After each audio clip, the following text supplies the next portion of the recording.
CJSO.ca. Facebook, Alex Trudel. À 8h44 à CJSO 101.7, c'est cette chronique avec la gang des... la chronique CDC, voilà, je m'en allais dire avec la gang des proches aidants. Excusez, hein, ce matin, on a un petit peu... ma langue m'a fourché un petit peu. Alors, avec la chronique de la Corporation de développement communautaire, c'est Suzy Lemay qui représente cette semaine la corporation. Salut, Suzy. Allô, Alex. Merci d'être là.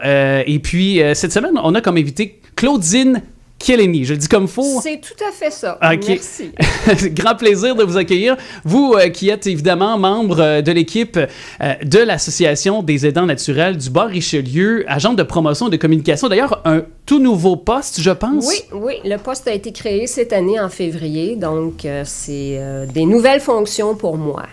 Et on veut, par le biais, j'imagine, de ces nouvelles fonctions, faire davantage connaître les services de l'association? Effectivement, et c'est pour ça que ce matin, je suis ici pour vous parler de la mission de l'association, de la vision, nos enjeux. J'aimerais en profiter aussi pour remercier la CDC de nous avoir invités à l'intérieur de leur chronique. Merci, Mme Lemay, c'est vraiment apprécié. Grand plaisir de vous avoir avec nous, surtout qu'actuellement, jusqu'au 11 novembre, on est dans une semaine bien spéciale parce que c'est la Semaine nationale des personnes proches aidantes chez nous. Et peut-être, quelle est la meilleure définition d'un proche aidant? Spontanément, je vous demande cette question-là. Le proche aidant, c'est une personne qui a le cœur sur la main.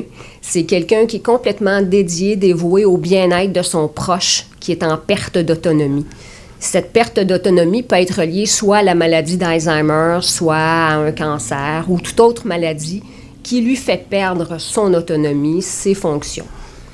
Et il y a cette réalité que connaissent les proches aidants, souvent, elles sont peut-être seules, des fois se sentent peut-être démunies, du moins, peut-être ont besoin d'une oreille également pour les supporter parce qu'il faut qu'elles fassent preuve aussi de leur doléance, c'est sûr.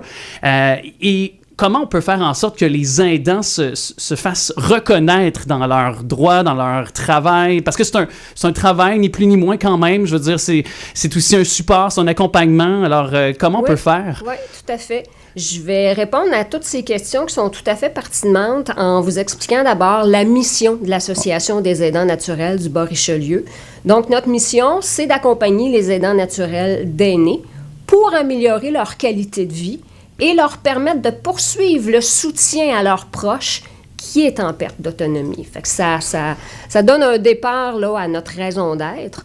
On a une vision aussi qui est en deux temps. Donc, la vision première, c'est de devenir la référence en matière d'accompagnement des aidants naturels, et ça sur toute la MRC Pierre de Sorel. Donc, c'est un assez large territoire à couvrir. Oui. Je l'ai couvert au printemps, à l'été, et j'ai presque terminé pour cette année. Et le deuxième volet de notre vision, c'est justement de rejoindre le plus grand nombre possible d'aidants naturels pour pouvoir leur offrir une gamme d'activités et de services qui répondent à leurs besoins. D'où le fait que le poste d'agente de communication et de promotion a été créé cette année pour répondre à cette vision-là. Oui, et il y a l'épuisement, je ramène ça parce que, tu sais, c'est ça, c'est une réalité qui les guette pour les proches aidants. Là. L'épuisement peut être présent, puis vous pouvez les supporter. Vous avez parlé d'accompagnement, c'est une des choses que vous pouvez faire à l'organisme aussi. Oui, effectivement. Quand on parle d'épuisement, c'est un des enjeux que nous avons à l'Association des aidants naturels. Faut savoir que, justement, les aidants naturels n'ont pas tendance à demander de l'aide ou du répit. C'est pas un réflexe pour eux. Et c'est là qu'ils sont beaucoup plus à risque d'épuisement que monsieur, madame, tout le monde. Donc, les aidants naturels, ils se disent qu'ils sont capables seuls.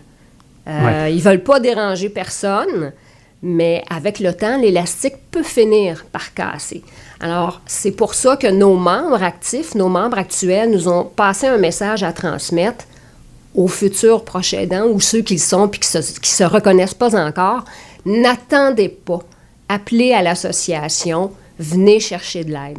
Ouais. Ça, c'est un des deux enjeux qu'on a à l'association. Et je pense que la Semaine nationale des personnes proches aidantes jusqu'au 11 novembre, dont je faisais référence, le thème, c'est « Ensemble, cultivons l'humain ». Je pense que ça, ce que vous venez de dire, ça résume bien aussi la valorisation, puis de ne pas hésiter exactement à aller frapper à votre porte si jamais on a besoin de toutes sortes de choses. Si on peut-être on a besoin de support. Oui, tout à fait.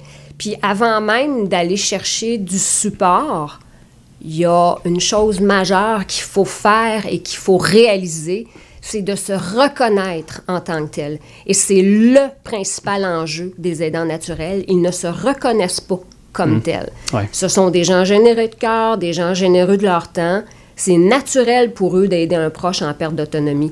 Et quand je dis un proche, ça peut être un conjoint, une conjointe, ça peut être leur frère, leur sœur. Un ami. Ça peut être un ami qui vit seul et qui est en perte d'autonomie. Donc, c'est là où on parle d'un proche aidant ou d'un aidant naturel. Les deux, c'est exactement la même chose. Totalement. Ben, merci de l'avoir rappelé. Et sur les infrastructures numériques sont notamment le site Internet, le c'est-à-dire nbr.org, voilà. Oui. Possible aussi sur la page Facebook. Beaucoup d'informations qui y sont 450-730-0880. Merci beaucoup à vous d'être passé nous en parler, Madame Killenny. Donc, je rappelle, vous êtes agente de communication, de promotion aussi au sein de l'organisme l'Association des aidants naturels du Bas-Richelieu. Je me tourne vers toi aussi, Suzy, parce que tu avais un message, je pense, qu'une conférence le 23 novembre. Hein? Exactement. L'Association de la fibromyalgie du Bas-Richelieu présente une conférence droit du travail, travail adapté, le 23 novembre prochain, de 18h à 19h30 au Centre culturel à Sorel-Tracy. Dans le fond, c'est gratuit. Pour s'inscrire, vous avez juste à appeler au 450-908-0910 ou écrire un courriel à service avec un S aux membres à commercial.afbr.ca. Merci beaucoup à vous deux. Bonne semaine et on se retrouve très bientôt la semaine prochaine avec un autre organisme qu'on va donc saluer le travail chez nous. Merci Pierre de Sorel. La musique de Vincent Vallière à l'instant sur CJSO 107.